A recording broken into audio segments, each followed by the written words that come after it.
Kani di si Andy guys. Gamanage ni siya og sa dairy farm diri sa New Zealand nga naay 942 milking cows. High-tech kay nilang farm kay gagamit ni sila og Holter cooler.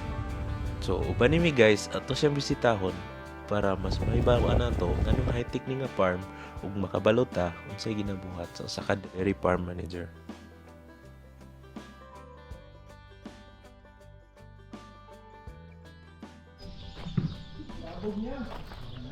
Ana tadi guys. Tuan guys, atong amigo guys. Relax. Buntag, James. Bisa gyapon? Oh, bisa gyapon. Tuga. Mao ni nga cooler ang ginagamit ani nga farm karon. It is called Holter cooler. The cow cooler tracks host of metrics like per temperature, fertility, behavior, and general health. Nara para ma-activate ni siya, kailangan siyang magnet. Anong magnet dere. So ang kana sulod na ay magnet ay metal na mo push lang siya para mo on. So di ni siya madalag press, kailangan siya magnet. Magdere. Anara speaker. Oh. Pwede po ni siya magamit nga GPS locator sa mga baka. Kita na yun. Check pressure. Kanang gaputi mo na mga baka. Kana, oh. Okay. Zoom. So karon kita gag-break siguro Antonio ganina. 8:36. So nangaon na sa dire. Tulad sa siguro sa baka, kuha ni mo ang cow number. Na dire, pakita lang sa hulto. So dito sa more collars. So pag humag-scan, let's say, scan ako. Kaso di mo kundi siya ma-scan. Para tayo scan. So simple do dito. Ano may bugat. Ang kining gasulod pa mo. Whole padak na sila. Mo ni whole padak. S10, pinakalayo naman eh. So pwede nimo siya i-back pens. So para di lang balik ito. Murag ilak ninyo sa So kung i-click nimo padak, pwede ka kung i-drop brake, meaning i-shift sila sa next. Kung nahimo na next brake, ma-shift sila dito. Kung mag-cause in sila dire, shift. Yeah, mangilit ka gate as lamang gawas, usually kani man jud kinadre yung laneway. So pilian jud nimo is intersection para mugana ilang halter taman dire. Kung out of paddock lang, iguros lang gawas. So na tendency mamalik sila kay wala naman ni beep ang ilahang halter. Like, uy, Kung ikaw, pindutin mo ng kausin, ang baka mulakaw lagi dito sa shed. 6 minutes countdown. So ang kana 6 minutes allocation na para sa tao na maka-set up. Sa dalan. Oh. Pero among style, before mangulig udto, set up ladaan para balag mga tulog may gabakle ng mga baka. So mga 140, alas 2 ng milking. 140 na mo check lang kung may nabili o wala. Ma-check mo po dire. So kani siya gilock na nako ni kay pang-crop man naman ni. So di na siya ma-appeal sa kwentada sa calculation kay kung i-click nimo ni mugawas man pila ka hectares yung effective. So mo man ang gamiton kung pila ka hektarya ang effective na grass jud sa imong farm. Ito na ta?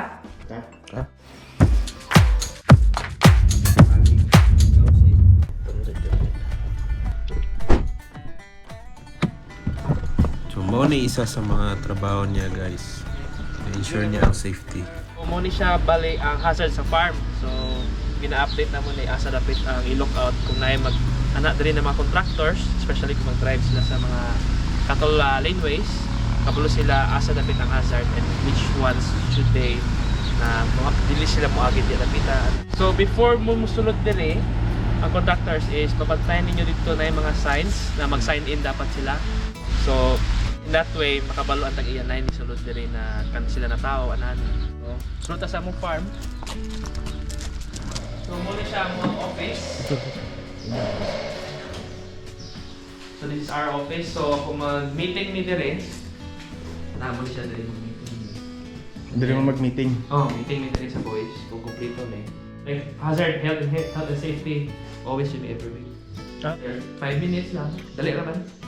Mutanan lang ko. Say, yung nakita na hazard kayo ng bago sa farm, please let me know para kung ipon some reports. Paddock. So each paddock, nagutang mo pila ka hectares ng ipakaon. So para natin S2, 6,000 squares lang, pero i-move sila dapat sa S10 after. So always ko mag-shift. Karon ma-retain na to ang, marang makuha na to ang 17.1 kg na glass. So always yun ako na-target. Okay, every cow, every day has to be fed 18 to 19 kg a day.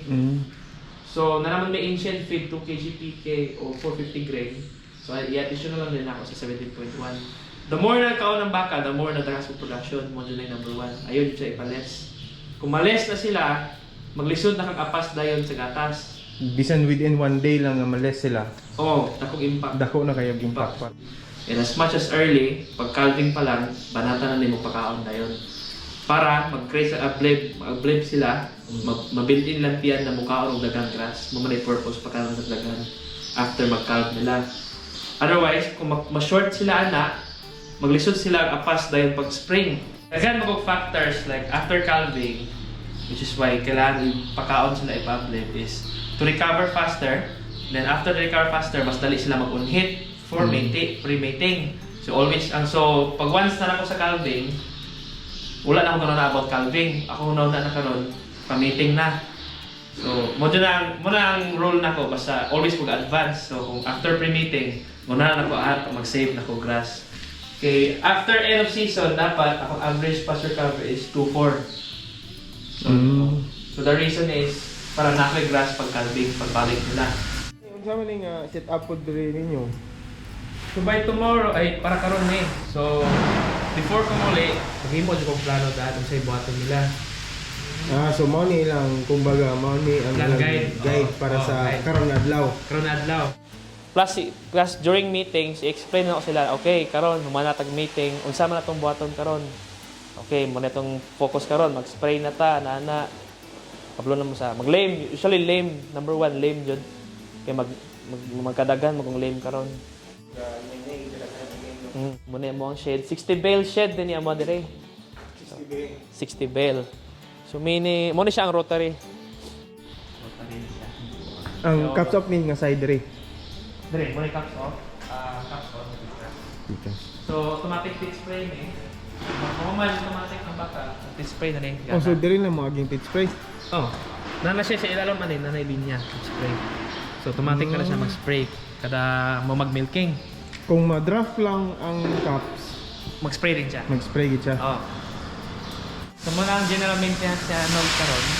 So ginalimpyuhan niya ang sulod is one thing man god, kaning cap pag mahulog ng tubig. Siyempre musuyop po siya o nag-block ang kanal, magsuyop siya o ugaw. So careful pa na kay magka-grade niya na coliform. Oo. Ang pro-crack, nakalik namin sa Mainda. So any records na abutin sa Mainda, automatic na siya. Paano sila, mag-coincide na sila. So before ko nag-start ang calving, nagbutan ako daan. Say pila ka hours ng tambal na. So that na-guide ang boys kung makakasal sa tambal, pabro sila pila ka ang withholding period, withholding period. So let's say heifer. Kung mas tight sa heifer, kasi tambal yan ka, pin clocks or pentaject. So pin clocks is for just for 1 quarter, pentaject is for multiple quarters na siya. Kung di dyan madala og tambaling cow og heifer sa kanang tambal, then that's the time magbutang ko master plan, which is much more expensive. Mahal dyan siya libo. Pero pulian dyan siya ang baka. So kung mag-assist lang ko during calving, kabus lang sa i-inject nila. Plus i-explain din ako, di lang ko basta-basta na ibutangan ako. I always explain na, okay, kanina siya, depende sa situation sa baka. So keto max is just a normal quad ng heifer, keto max.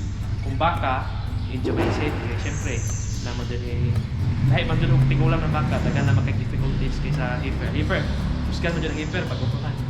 Drawing, kung magpintal sila, muna akong i-extract sila ng drawing. So yun, para uniform dyan ang pagpintal.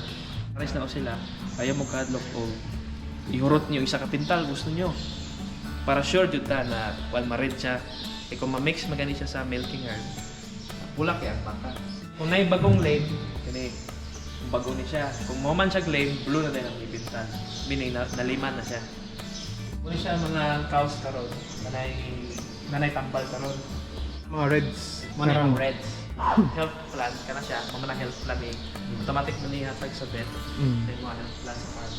So, itorta mo sa mo ang wash, plant wash.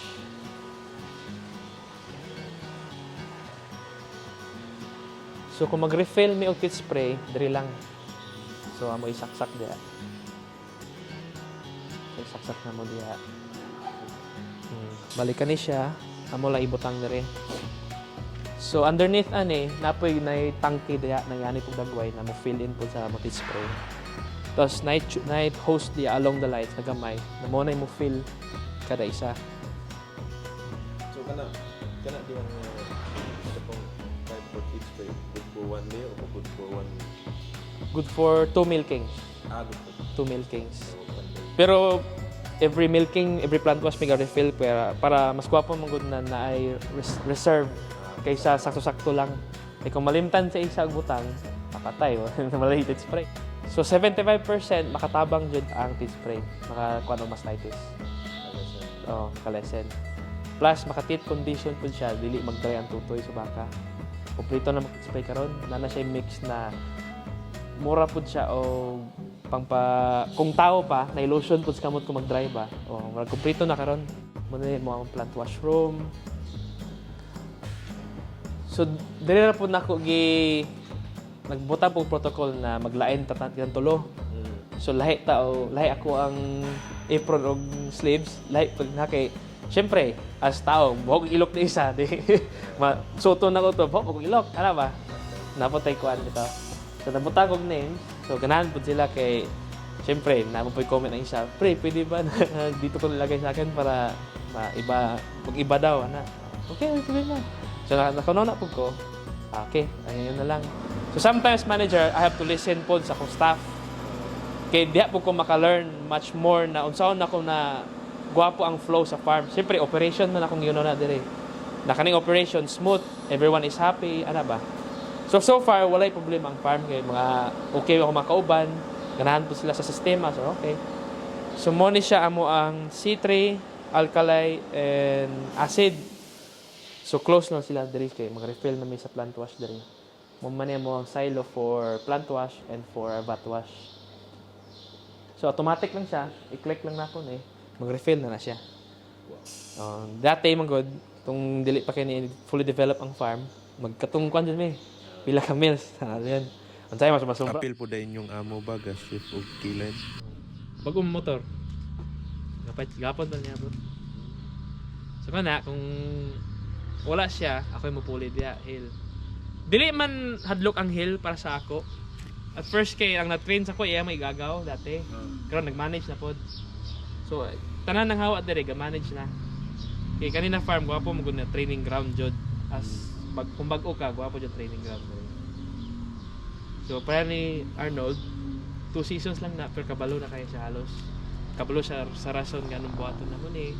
Kasi syempre as manager i-explain nimo di lang nimo ihatag ang trabaho, explain nimo ngano. Ang pinaka-hardest part itong yun sa imo is staff management is because kung naibag-o, syempre i-train mo siya sa imo system. Ilahi mo yung system na andan for pila ka years. I-train mo siya sa imo system. And then, lalahi na culture, di lang sa Pinoy na tribes, but especially kung na mo sulod na Kiwi, na taga UK, na taga Ireland, syempre makibagay ka kay as manager, ibagay man nimo imo ang makikabalo ka sa ilang way daw. Ilahi mo way ang kada tao. Amo na siya. Amo ang vat, silo, gatas. So ang first bat is the among first milking. So morning milk. Morning milk na siya. And then amo ang afternoon milk. So kani siya kaya niya maka-input o 21,000 liters of milk. Well, this one is 16,000 liters. But more on, di mo dyan naman na ma-reach na kung anong peak. Usually ang peak na mo dito 24,000.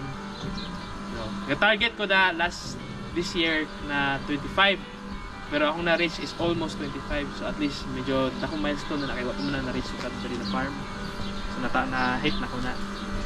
So parit Japan bisag kanay dili ni mga puno. The reason is kung imo po siyang puno na sakto lang, maglisod ang makina o apas para i-kanya temperature. The reason is duha ka bat is what ang pan ka na is kung maka-milk ng reds dire, at least napa ko income ani. Balang ilabay na ko ni, napa ko secondary income karon adlaw. Okay. Di lang dyan, manager lang, always do mag-check. As kahit assistant ka, check do na mo temperature. Kung na troubleshoot, mo na lang time na mo sit in na din ko. Ako na mo settle kung saan ako pag-ayo. With my 2IC pod. Kaya ang 2IC is you're training also him to become manager. Someday mo dyan ikuan. So mo niya mo ang dosaton room. So meaning kani siya na room is mag-supply siya og supplement, nutrient supplement sa among baka through water, sa tubig. So kani siya lalahi siya na black. So separate ning duha. Kani siya pang hill, kani siya pang flat na mo na paddocks. Oo.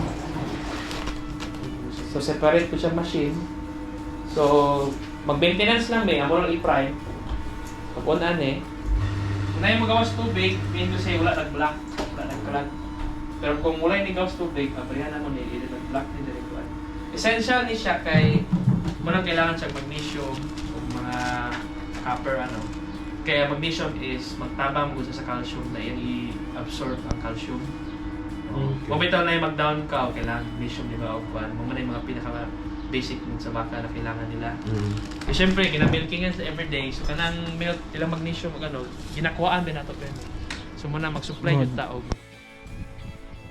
Tara guys, ito na tong baka nila guys. Muna ilahanan, oh, kung gahigda ang baka, mean to say happy sila silang gikaon. So, full sila.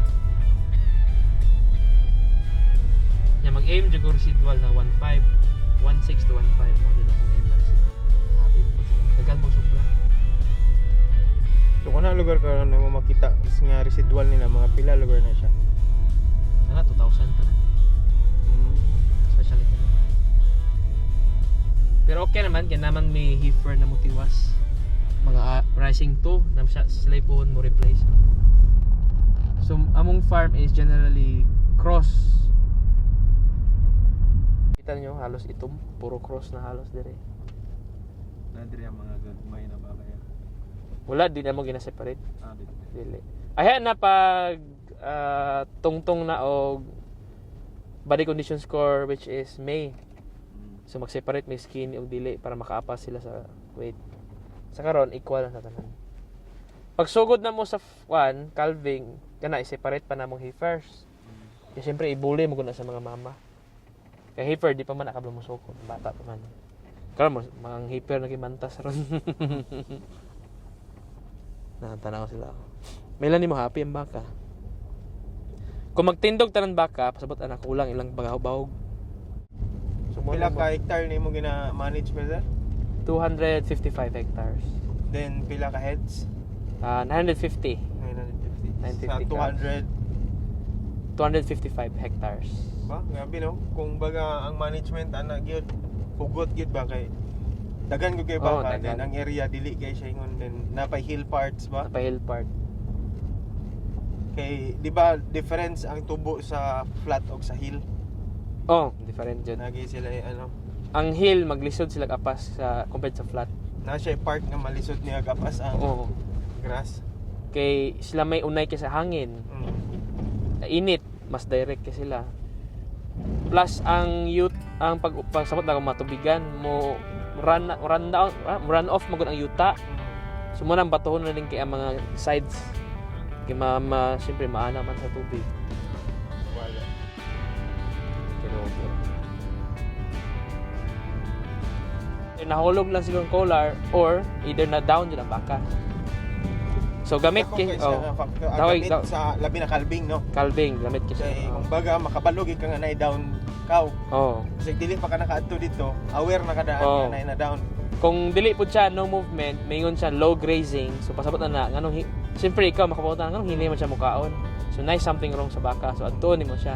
Although ang halter di niya ma-detect kung siya sakit, but maghatag lang siya o notification na oy kani si 123 na baka needs kani intervention, kailangan mo siya atuan. Kung nakagwapo sa halter kay maka-insert ka og more jobs compared na tong garil kay magtulak ra maka pero sa baka. Karon while bakla yung baka, pwede ka maka-sideline og laing trabaho. So ang collar kina siya duha ka speaker, left and right. So dapat pag before ka mo taod, sakto yung pagtaod naman si arrow sa collar diri. Itong arrow dapat mo point outside sa nose sa baka. Para ang command untay go right, magbit ang kuan ay magbit ang left para dito mulingi ang baka. Kung dili kay siyang patuo, nay kuryente 4,000 volt. Kusog din yan. Kusog. Wala kay pag piti. Ang piti, ang baka dito mulingi dito. Pero ang baka kabalo na sila karon pag mupito na ganina iyang sound system, kabalo na sila dapat mutindog na sila baklay na. Sa sound. Kung dilis lang pa to sa sound, ayan na itong gana to kuryente. So, mao na siya kung sa brake sa paddock, kung sa imong G-set, dili na sila mulapas gid ana kay tungod nga makuryente gyapon sila. May nalimang mo ana sila Which is sayon na pud siya kung mag-feed out ka, di na ka magtamak-tamak ba og pens. Dagan benefits jud ang halter. Kabutang sa halter, medyo nigaan jud, wala na may rails. Dati kanang hills, baklayon pa na ako na. Eh syempre, mingon mga mo kalas maggasolina pang magmotor. Sige, baklayon. Unta karon na nagko na dako na pud dire. So there you go guys, hopefully na amoy na learn ani nga video para pohon og makaanhim og New Zealand na namoy idea kung unsay mga new technologies and unsa nga klase na farm ang pwede ninyo matrabuhuan.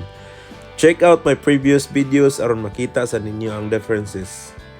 Thank you guys, don't forget to follow and subscribe para dili ninyo ma-miss ning sunod nga video.